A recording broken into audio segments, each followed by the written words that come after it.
What's up? What's up? What's up, folks? How are you doing?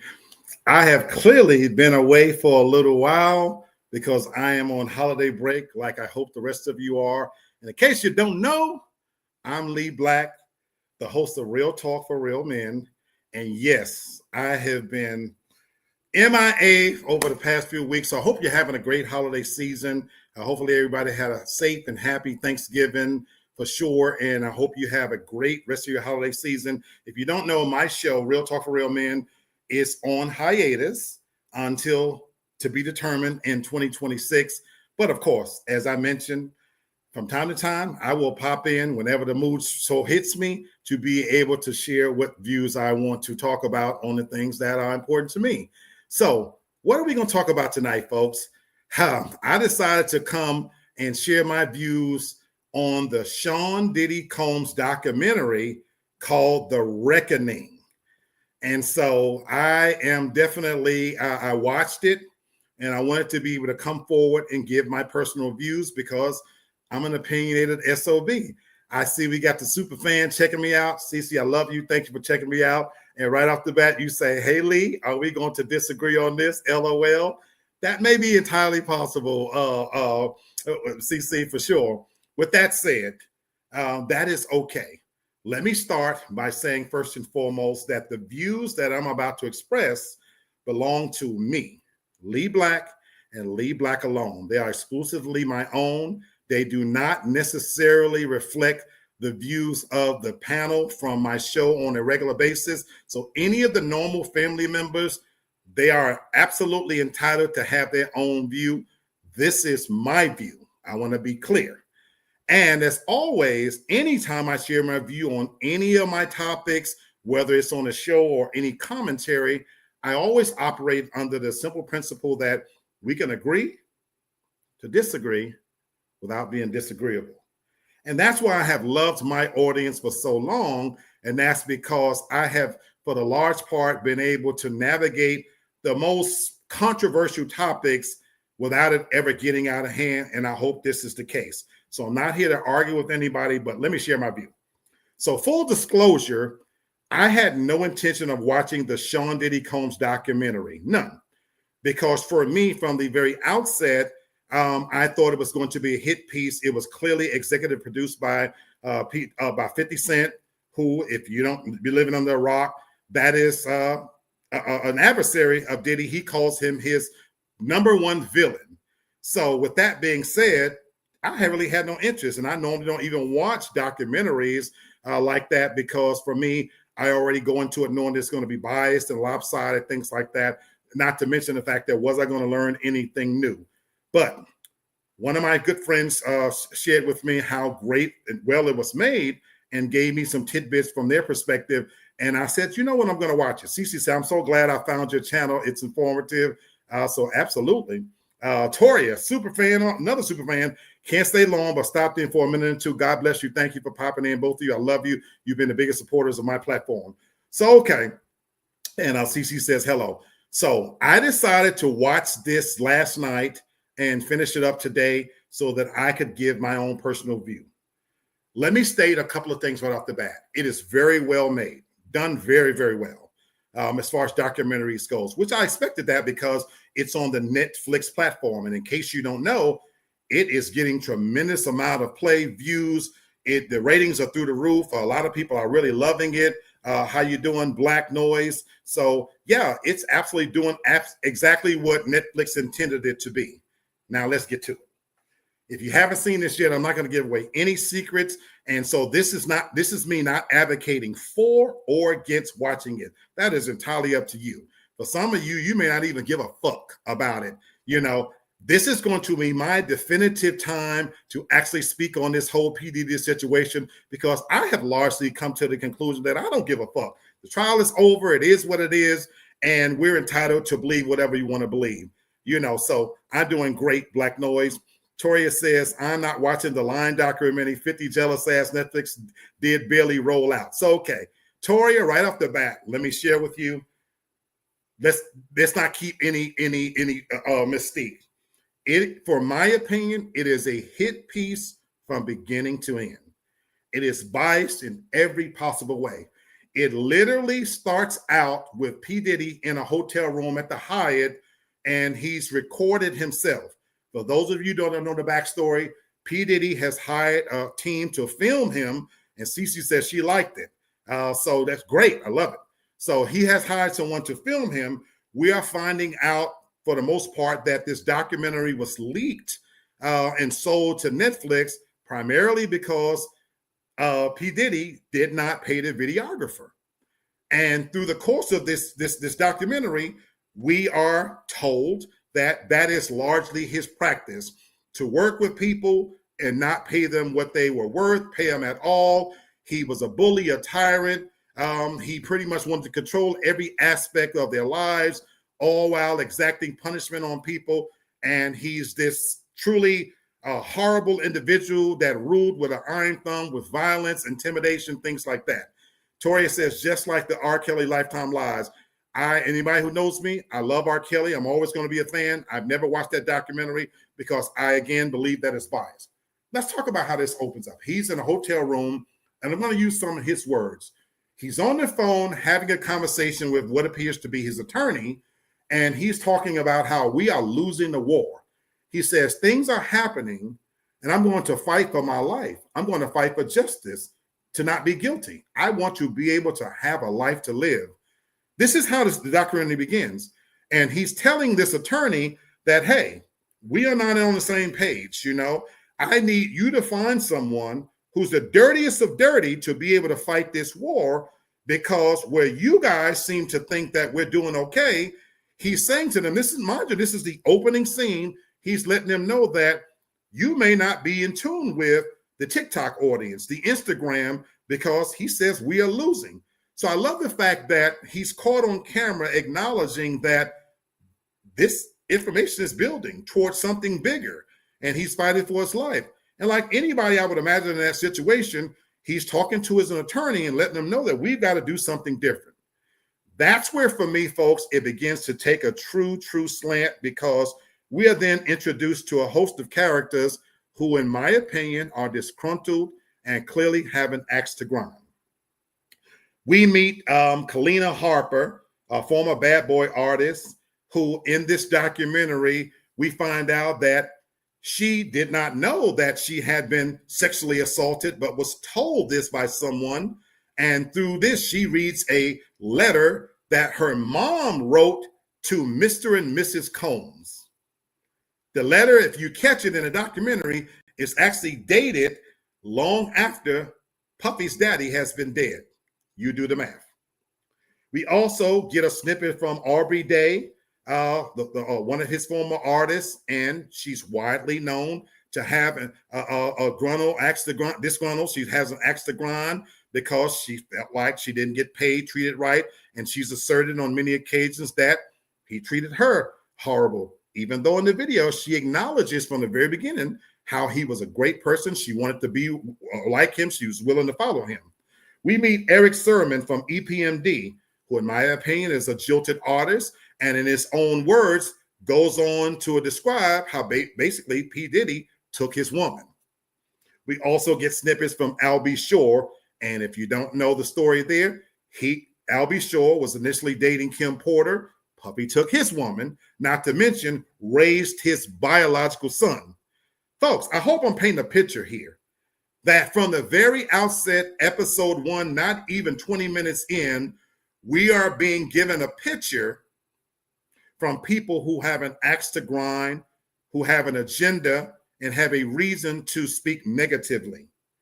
And then in large part, we get Roger Bonds, a former security guard. Notice all these things, former. And then, of course, we get the co-founder of Bad Boy Records himself, Kirk Burroughs. And he, in large part, is truly driving the narrative of what he believes. And he states in this, it's his theory. In every assertion that he makes, they cover themselves by plastering, after they make the most salacious things, they cover themselves by noting that P. Diddy vehemently denies all of this. For example, they state that in this documentary, they insinuate that Puffy, P. Diddy, is responsible for the death of Pac and Biggie. They literally paint Pac, in my opinion, as some saint. They gloss over his entire thug persona, and they make it as if that he was the big brother to Biggie, and that Puffy was his jealousy over that particular relationship was so heightened to the level that he wanted not only Pac dead, that he was instrumental in the death of Biggie, as if he was some jilted lover himself. But again, they're careful to note that this is unfounded. Now, of course, Biggie can't speak. He's dead. Puffy can't speak. Pac can't speak. He's dead. The estate of Biggie has already come out and said that much of this that they've said was not accurate. They literally state that at Biggie's funeral, Puffy was going to pay for all of the services and make it the biggest funeral ever. But when he found out the cost, that he some kind of way passed this on to the family because he didn't want to do that. Biggie's estate come forward and say that is absolutely inaccurate. Let's keep it a secret. Hi, my name is Kaka. What's yours? So I am Lee Black Kaka. Welcome to the platform. Tori said, that's a damn lie. He did not kill either one of them.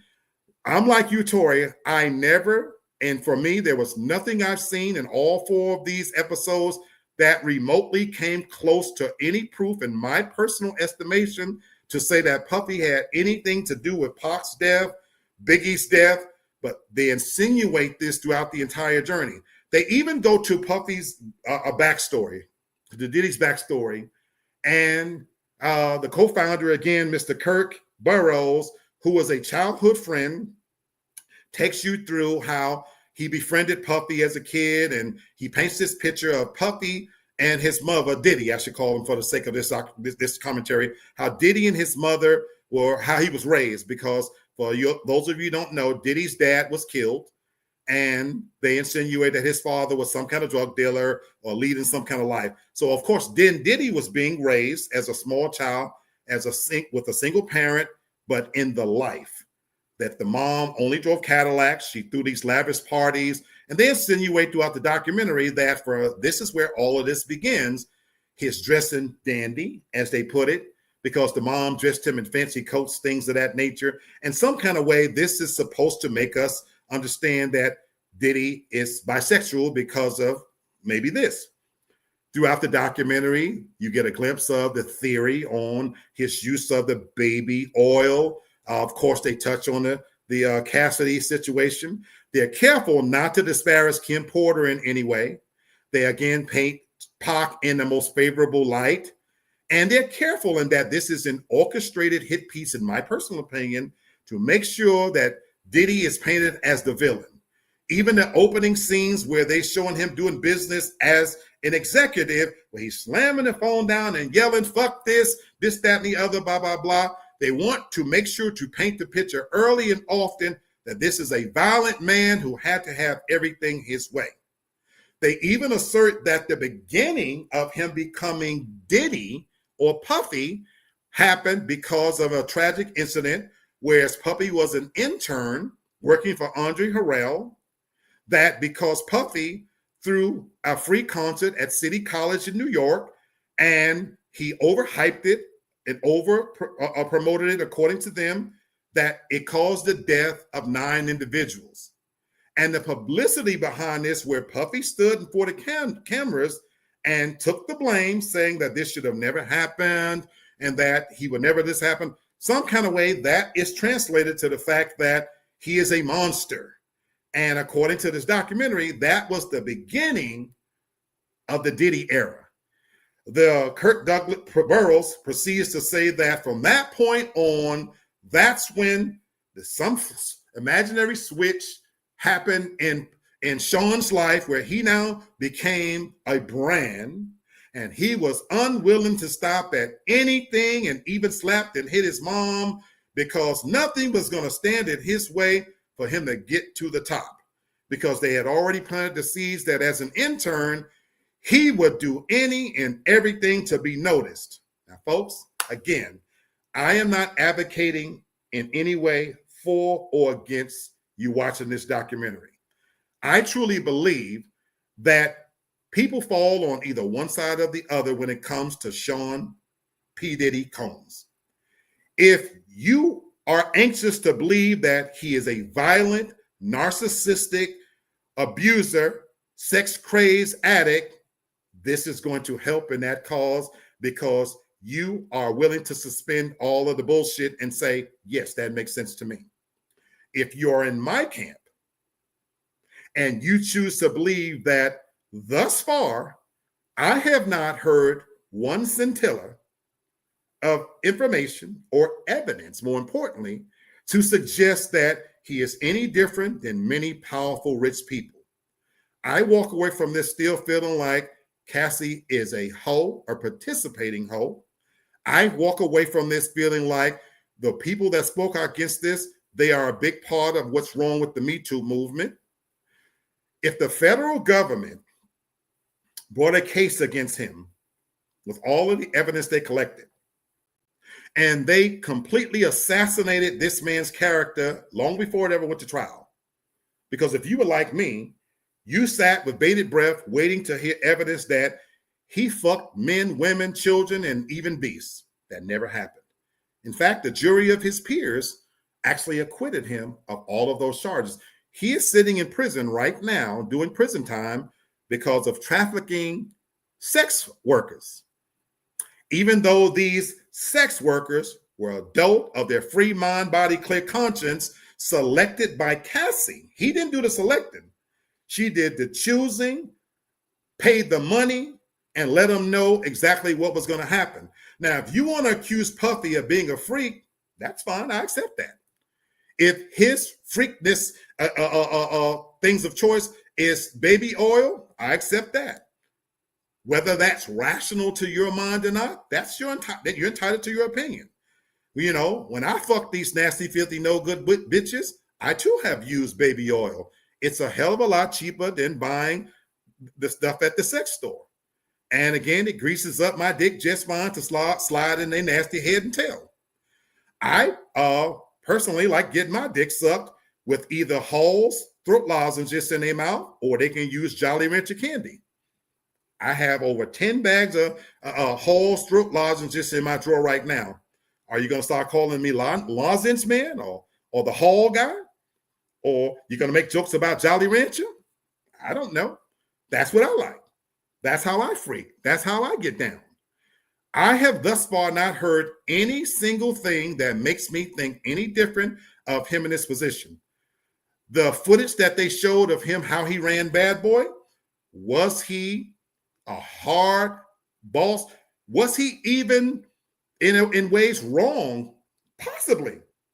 But if you're thinking that this is some independent way that he did that no other body did that, I have a bridge to sell you. Motown Records is probably the most famous record label in our history, in our cultural history.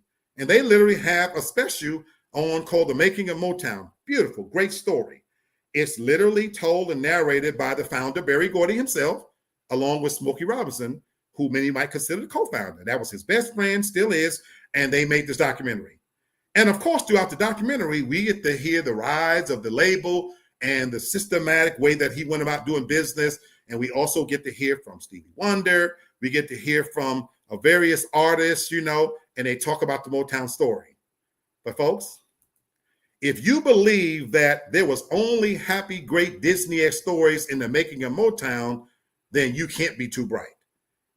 You have to know that there are probably dozens, maybe hundreds of artists whose career didn't go as far as they believe it should have gone, who didn't make the money they believe that they should be entitled to, that they signed deals that was lopsided towards the record label. Folks, that didn't just happen in the 50s, 60s, in the 80s and 90s. Megan Thee Stallion recently won a lawsuit against her record label for the very same thing. That has happened from the beginning of time of how record labels are orchestrated, how record deals are signed. R. Kelly should probably be the most richest artist in history, but he signed a 10-record deal with Jive Records where he doesn't own his masters, and because he don't have the money, it is what it is. Many times artists are starving for fame to get put on, that they are willing to voluntarily sign these record contracts many times without reading them. And after they understand what they've signed and now they're in it and they recognize that they or believe they should be making more, then it becomes a problem. Even in this documentary, Kurt Burrows talks about the founding of Bad Boy Records and how after he was dismissed from Uptown Records, he was given $1.5 million as compensation for helping start. Well, if you look at the documentary, he looks broke as a fucking joke. My question is, what'd you do with your money? He talks about how he wrote everything down and how he was over the funds, this, that, and the other. Well, here we are. Why was Diddy able to rise to the top in the same way Jay-Z was able to outlast, outperform, outlive Dame Dash? And once again, here we are in hindsight, retrospect, 20, 30 years later, disgruntled ones coming forward saying, I didn't get what was due to me. It's spilled milk. Folks, this doesn't only happen in the business world. It happens every fucking day. Many people in their normal lives, everyday ordinary people, interview for a job. They accept the position. They say whatever they need to say on the interview and get hired. Only to find out after they've been hired that the person sitting next to them in a cubicle, across the room, down the hall, upstairs, downstairs, is doing the exact same job that they're doing and getting paid more. What's fair, folks, is what the fuck you negotiate. I work a job right now that absolutely positively does not pay me what I'm worth, but it's what I negotiated. So I agreed to show my fat black ass up every single day and do my job to the best of my ability because that is what I negotiated. I'm not angry with the person across the room that makes more than me, and I'm not angry with the company that gave me the salary that I agreed to.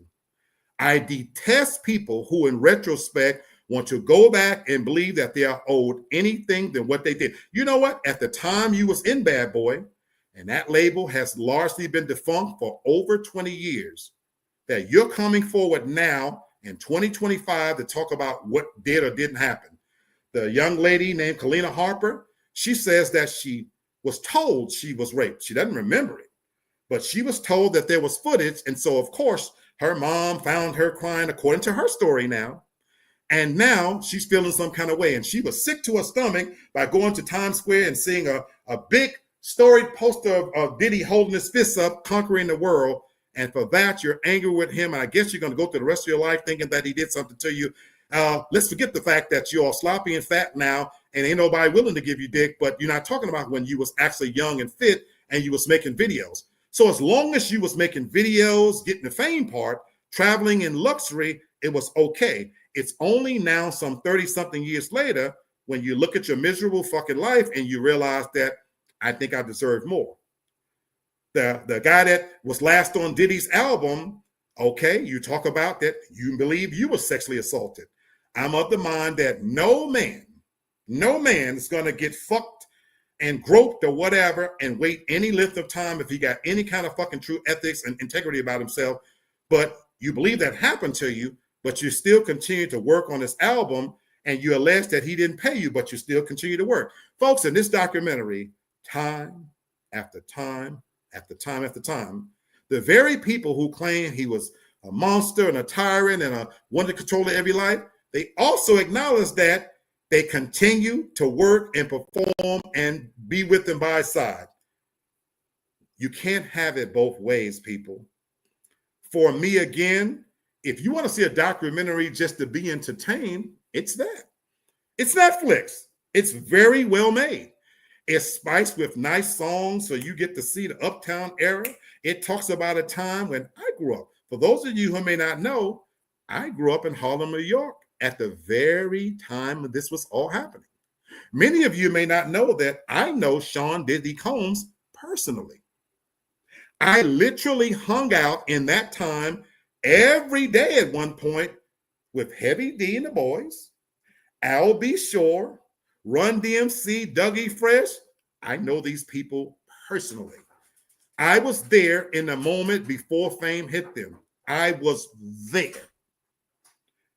I partied at Rooftop. They allege that the gangster Alpo, and if you're from New York, you will know who Alpo and AZ is because their story was highlighted in Paid to Full, the movie. I was there, folks. I'll be 58 years old. These aren't things that I'm unfamiliar with. I grew up in that same era. And so if you want to demonize Puffy because was raised by a single mom who doted on her son and had the means back in the 80s and 90s to make sure he dressed in nice clothes, are we saying that about mothers now? How many mothers out there right now make sure that their child, especially if their only child, looks the best that they can give them? Is it not the right of any parent to want to make sure that they lavish on their child, whatever? Now, if you're telling me that some kind of way that burned into his psyche and turned him into a monster, why am I not a monster? I've said to people who listen to my platform, many of the things that Puffy's accused of, I'm keeping it funky with you. I've done many of those things. I've pissed on bitches. I've slept with, midgets, women with no arms, no legs. Right now, somewhere in the ether, there's video out there, things I've done that here we are 30 years later, I wouldn't be so proud of. But in that moment, it was what it was. And I can also tell you, nobody's arm was twisted. No guns were pulled out. No threats were made. Every sexual encounter that I've ever had was involuntary. I own it. I live with it. Now, some of those things, the decisions I made back then, yeah, in hindsight, now being older, wiser, we live in a different world now. There are things that are just done differently, but I'm sorry. I just don't come to the conclusion of watching Sean Diddy Combs' The Reckoning that he's some monster. I just don't get there, folks. And I'm going to say again, if you want to believe this, it's going to help in that regard. I have a simple saying that I live my life by. A person is smart and people are very stupid. Now, be quick now. I'm not trying to call anybody stupid, but I'm only saying that groupthink is a powerful thing. And if you want to believe something, this documentary gives you license to do so. Let me take a few comments here. Toria says, Cassie is no victim. All I seen her on the stand saying she had sex with other men by her so he could watch. Since when is it against the law to watch? Why are we in people's bedroom? Couldn't agree with you more, Toria. Again, she picked the men. She set the deals. She exchanged the money. And if I'm a sex worker and I'm getting called to do a job, to do one thing, and I'm told when I get there, we're going to pay you 2-3 times that amount, and I'm going to get the fuck an attractive woman and be as nasty as I want to be with her. Oh, but by the way, her boyfriend wants to watch. Do you think I give a fuck whether he wants to smear baby all over himself? Or he could rub peanut butter all over himself, as far as I care. If I'm a sex worker, I'm with it anyway. Because my only thing at that point would be, as long as I ain't got to fuck him. And there was nothing that came out in this trial that in any way indicated that the sex workers fucked Puffy or that he fucked them. But here we are accusing him of being this, that, and the other, and it just didn't come out. Cece says, I'm going to reserve my opinions on this. And that's the smart way to do it, Cece. Watch it and come to your own conclusion, whatever that looks like. And you are entitled to feel completely different than I do. Toria says, how about we see what Barry did, LA Face Records did, and the old white man Clive Davis. I say again, if we thinking that Puffy ran his label any way different than what's run in any normal business, don't have to be the music industry. Do you think for one moment that in any major business that the head of that company, the CEO from Amazon, from Microsoft, does really anything different? Come on, people, grow up. Tori says, record labels always were their stupid damn days where record labels made all the money and they make money on tour. And why people think OJ's, IZ's, Keith Sweat, Temptations still touring. Thank you very much. But again, you don't see these individuals going back saying that they were mistreated. Yeah, they signed maybe bad deals and they didn't get paid. They have a history of music where they don't own their masters, but it is what it is. And they making their money now. Toria says, Cece, I understand, sweetheart. It's quite okay that we have difference of opinion. That's what makes the world beautiful. We can do that. that will not stop me from loving you. Same here. I said at the beginning, we can agree without being disagreeable, and that's okay. That's what makes us special, and that's what makes us different. CC says, at Toria, of course, it isn't personal. I just have some differences of opinion. That's what I've loved about this platform. It has always shined a light on anyone being able to come to my platform and say, Lee, I don't agree with you. And as long as you stand on your opinion, not only do I respect it, I love you for it, because I respect individuals that are independent thinkers. The one thing I can tell you, working in education, true education is recognizing just how much you don't know. A degree doesn't mean shit. It only means that you have an education in that one specific area. I'm in a doctoral program right now. If I come out the other side, I will have a level of expertise in that one specific area. Doesn't mean I know everything. There's many things I don't know a motherfucking thing about, and I'm okay with that. And I'm still entitled to give my opinion because that's who I am. Toria says, think about it. Why do you all think that Netflix did not do very much advertising this documentary? Again, they're about the money part, which lastly is going to bring me to talk about 50 Cent. I've always been able to separate a person from the art. I love the content that 50 produces. I think he's brilliant. I think he's on his way to being the next Tyler Perry. Right now, as we speak, he's building the same type of studio that Tyler Perry did in Louisiana. Smart move. He's a smart guy. I love his music. He'll never be muted. As an individual, I despise him. And I, for one, believe karma is a bitch. He's so quick to point fingers, to shed light, and to denigrate his own, but he remains largely silent on the others. And I see that way too much. Oprah Winfrey, billionaire, was all too happy to help produce the Leaving Neverland Ranch to denigrate Michael Jackson. Her best friend, Gail, was all too great to showcase R. Kelly in his worst possible light. But these people have a platform that they never said anything about. Elvis Presley moving in Priscilla when she was 14. Jerry Lee Lewis marrying his cousin at 13. John Wayne being a fucking vile racist. So is Charlton Heston, who is Moses in my favorite movie of all time. See, I can separate the man from the art. So I'll continue to watch content that 50 Cent puts out if I like it. And I also know how to turn the channel when I don't like it.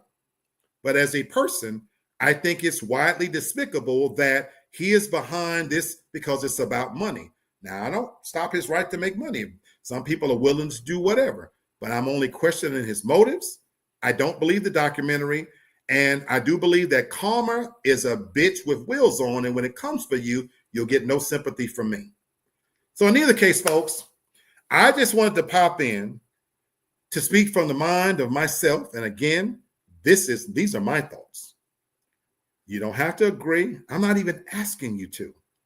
If anything, please form your own opinion, and you're welcome to share those with me. And if you do so in an articulate, intelligent way, I will always listen. You might even change my mind on some things. I'm open like that. Having said that, I am done with the whole Sean Puffy Combs P. Diddy scenario one way or the other. Because for me, as we look towards the end of 2025, in the grand scheme of things, I don't even give a fuck. I got much more important things to think about. I am cleaning out my year. For those who don't know, I do a simple thing that I've been doing for over 30 years. I go through my phone, I go through my contacts, and I evaluate my entire year. And I realize there are people that need to go away. Some relationships just no longer aren't viable. Others, due to circumstances, and not always bad, I need to remove for my peace and sanity. I put under stock every facet of my life from January 1st as we get to the end of the year.